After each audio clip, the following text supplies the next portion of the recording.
I'm Joel Angan. And I'm Raymar Mateo. In this report, I will briefly discussing what will be presenting the coverage topic, and our reports will be diving into respective topics. The topic assigned to us that we will be present the Book 3, Condition of Employment, PD 442 Labor Code. Understanding the Book 3 of the Labor Code is important because it sets the foundation for fair treatment and the protection of workers' rights in the Philippines. It ensures that all employees will receive fair salary or compensation treated with dignity and work in safe condition and place. These laws promote balanced work environment and ensure there's no biases benefiting both employers and employees.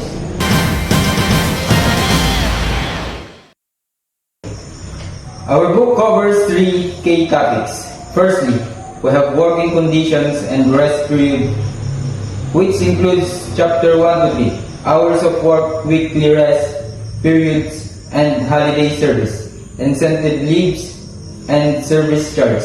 This topic will be reported by Jefferson Eugenio. Thank you, Raymar and Jerome. Magandang araw sa klaw ng ating aklat. Ang tatlong malagang paksa. Una rito, ang working condition and responsibilities o Title 1 ng Labor Code.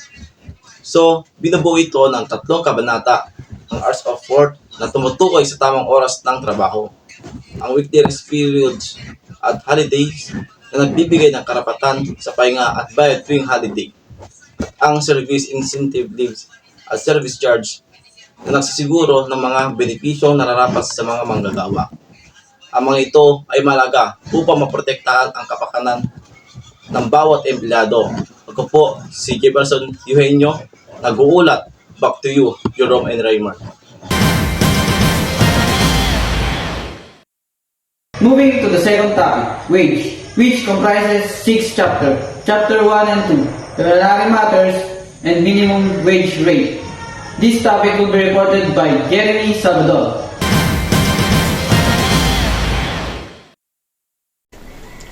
Thank you, Jerome and Remark. Magandang araw. Narito ang ikalawang paksa ng Labor Code Wage Title 2. Sa preliminary matters, ipinapaliwanag kung anong sahod at ang karapatan ng manggagawa na makatanggap ng tamang bayad sa kanilang trabaho. Samantala, sa minimum wage rates naman, itinatakda ng batas ang pinakamababang sahod na dapat ibigay ng employer upang masiguradong sapat ang kita ng manggagawa para sa araw-araw na pangangailangan. Ito ay para sa patas at magkataong pagtrato sa mga empleyado. Muli, ako po si Jeremy Salvador, nag-uulat. Back to you, Jerome and Raymar.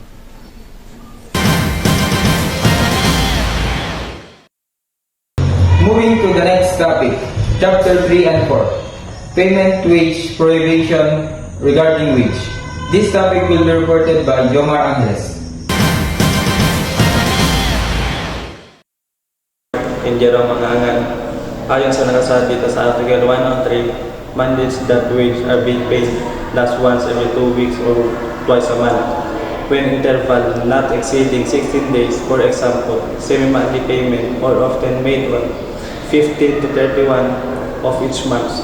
If the payment is delayed due to force majeure, natural disaster, or circumstances beyond employee's control, it must be made as soon as the situation normalized.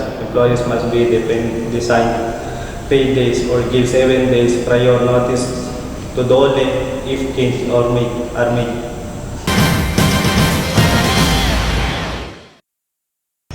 Moving to the last topic, chapter 5 and 6, wage study, wage agreement, wage termination, and administration of enforcement.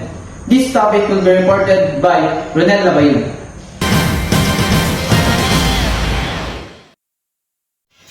Good morning everyone. Thank you ang aking Jerome and Raymar Mateo. Let's proceed sa 5 component na ito ang bumubuo sa buong life cycle ng compensation. Sa wage study at determination, ito ay tinitignan ang market data at economic factors para mayakda ang tamang sahod sa isang trabaho. Sa wage agreement naman, formal itong sinusulat sa kontrata. Ang wage administration naman ang bahala sa day-to-day na pagpapatakbo ng payroll at pagsisiguro na pataas ang bayaran. Ang enforcement ang naninigurado na lahat ng ito ay sumusunod sa batas at legal standard ng paggawa. Back to you, ang Ahan Jerome and Remark Mateo. Our last topic is working condition for special group of employees, which include chapter 1 to 5. Employment of women, employment of minor, employment of house helpers, employment of home workers, and employment of night workers. This chapter is reported by John Felix Tabuna.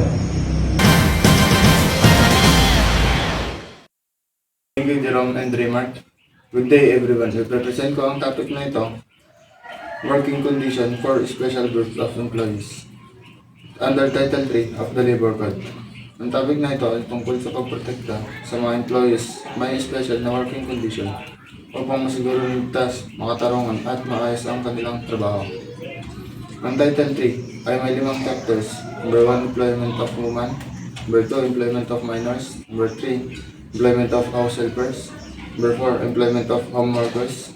Number 5, employment of night workers. Chapter 1, employment of women. Sa chapter na ito, pinaprotektahan ang kakababaihang manggagawa laban sa diskriminasyon at patas na pagtrato.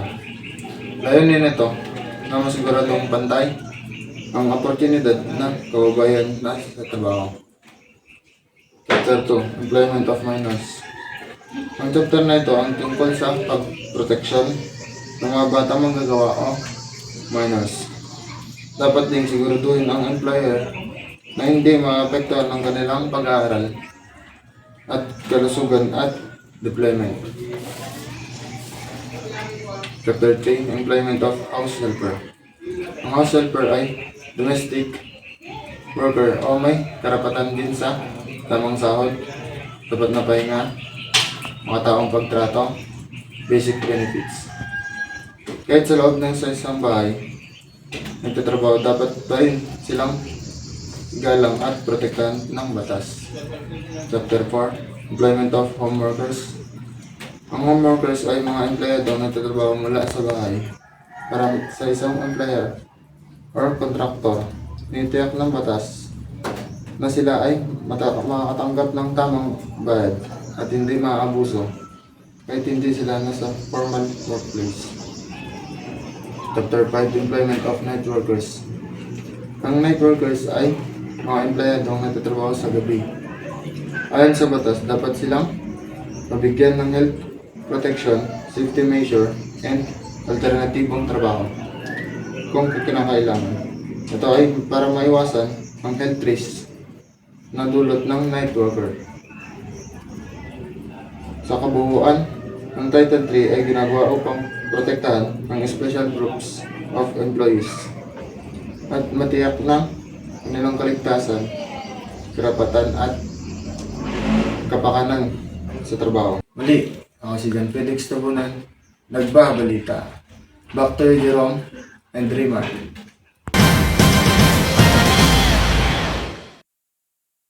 These are a brief overview of what we'll be covering in Book 3 of the Labor Code. We hope this presentation gives you better understanding. Once again, I'm Jerome Ahan and I'm Remark Mateo, nagbabalita.